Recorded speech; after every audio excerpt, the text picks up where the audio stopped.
Charles III honore son premier engagement après le couronnement du 6 mai. Le nouveau monarque d'Angleterre inaugure le lancement de la construction d'un nouveau laboratoire à Cambridge. Sur le gazon du site, une dame s'est coincée une chaussure, Charles III part à sa rescousse. Venir en aide à une dignitaire en détresse ne faisait pas partie du programme de cette journée placée sous le signe des rires.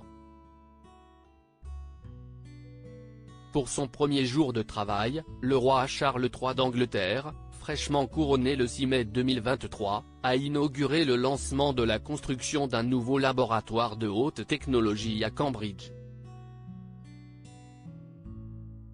Le nouveau monarque de 74 ans, bêche à la main, a eu l'honneur de creuser le premier trou sur le site du laboratoire Whittle, un laboratoire spécialisé dans l'aérospatiale et l'énergie, précise le Daily Mail. Après avoir lancé une petite blague, comme à son habitude, et qui n'a pas manqué de faire rire l'assistance, le roi Charles III d'Angleterre a creusé dans le gazon du site. Ne me dites pas que cela a déjà été fait? Si est très injuste.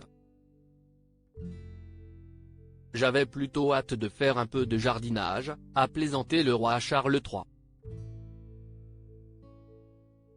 Après en avoir retiré la première motte de terre, l'époux de Camilla a levé la bêche au ciel, dans un geste triomphal et d'un air particulièrement jovial accompagné par le rire et les applaudissements de son assistance.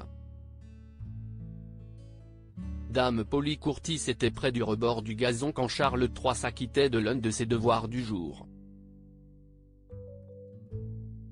Charles III, un roi gentil et galant en quittant le gazon, l'une des chaussures de Dame Polly Curtis s'est enfoncée dans l'herbe manquant de très peu de la faire trébucher. La chaussure de Dame Polly, directrice émérite de l'Institut de Cambridge est restée coincée.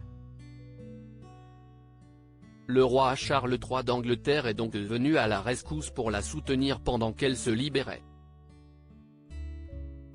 Toute la scène s'est déroulée sous le rire et l'applaudissement du staff de l'Institut. Il a été très gentil, il a été très gentil. Ma chaussure est restée coincée dans le sol et il m'a galamment soutenu. À propos de l'auteur introverti et passionné de l'écriture, j'ai rejoint l'équipe de Closer en 2021. Je suis également une grande admiratrice des romans épistolaires et de la science-fiction, et une fervente fan des animations japonaises. Ces derniers articles. Une adolescente disparaît pendant ses vacances, un coup de théâtre apporte la vérité très amplue. Son bébé de 9 mois meurt mystérieusement, sa théorie est effrayante et astrologie, ce qui attend les balances au mois d'avril.